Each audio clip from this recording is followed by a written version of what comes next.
ఒక ఊర్లో ఇద్దరు దోస్తులు, ఇద్దరు బట్టలు వ్యాపారం.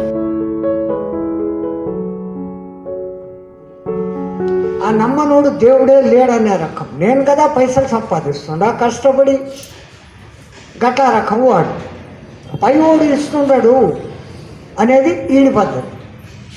ఈ మంచోడు ధ్యానం నేర్చుకొని మొదలుపెట్టాడు. ధ్యానం బాగా వానికి రుచి పట్టని మొదలుపెట్టాక 6 గంటల నుంచి 9, 10 దాకా ధ్యానంలోనే కూర్చుంటున్నాడు.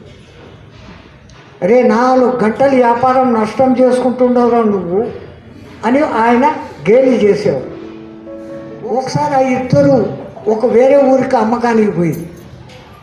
సాయంత్రం ఏడ కలుసుకుంటామరా అంటే ఈ ధ్యానం చేసేవాడు ఇప్పుడు వాడి పేరు ధ్యాని అయిపోయింది. ఆ ధ్యానికి ఇట్లా అట్లా చూసినాడు, ఆడొక పిరమిడ్ కనపడా. ఆ పిరమిడ్ దగ్గర కలుసుకుంటామని. సరే నీది అదే కూడా, సాయంత్రం ఆడనే కలుసుకుంటాం లేదు. ఇద్దరు సాయంత్రం ఆయన ఆ పక్క నుంచి వస్తుండడు, ఈయన ఈ పక్క నుంచి వస్తున్నాడు.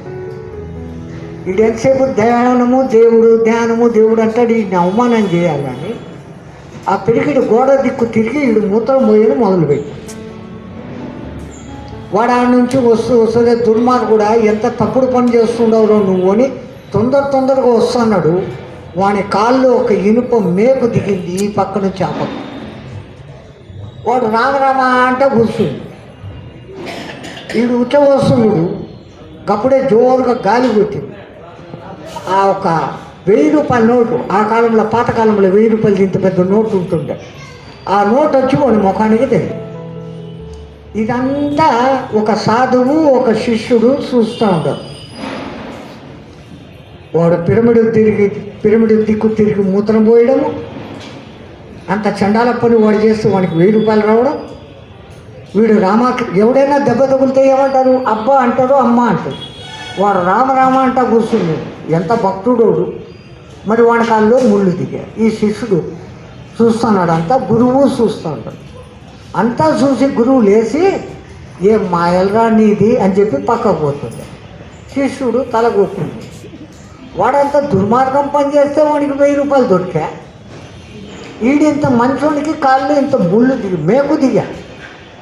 ఈ గురువు ఏందో ఎంత మాయలు చేస్తుండవురా అంటావు. గురువా ఏంది నాకు ఒక్కటే అర్థం కాలే, సంగతి ఏందో చెప్పు అన్నాడు. ఒరే ఆ 1000 రూపాయలు దొరికినాడు పూర్వ జన్మలో గొప్ప భక్తుడు, గొప్ప ధ్యాని. చెరువులు తవ్విచ్చిండు, బావిలు తవ్విచ్చిండు, పెళ్ళిళ్ళు చేసిండు, గుళ్ళు కట్టించిండు. వానికి ఈ జన్మలో కోట్ల డబ్బు రావాల్సి ఉంది బ్యాలెన్స్. కానీ ఎందుకో వాడు ఈ జన్మలో ధ్యానము చేయడంలే, దేవుని పేరు తలసడంలే. వాడి పుణ్యకర్మ అంతా కాలిపోయి బ్యాలెన్స్ 1000 రూపాయలు మిగిలింది. అది కూడా వాడి ముఖాన్ని కొట్టేస్తాడు. ఇంకొకటి పైసాడు.